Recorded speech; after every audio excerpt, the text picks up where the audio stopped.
Nai-stress o pagod na pagod ka na ba?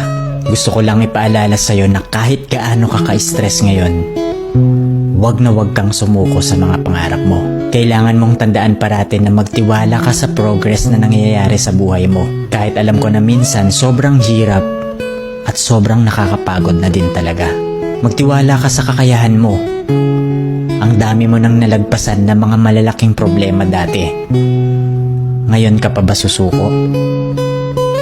Patuloy ka lang na lumaban.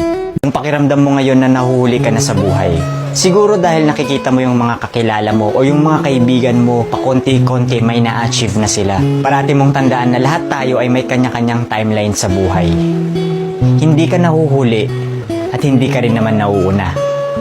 Kung nasaan ka man ngayon sa buhay mo, yan ang lesson at experience na kailangan mong pagdaanan ngayon. Lahat tayo ay may sariling kwento sa buhay na makaka-inspire ng ibang tao. Sarili mong kwento yan. Kaya make sure na sulitin mo ang bawat moment at gawin mong fulfilling ang kwento mo kahit anong mangyari.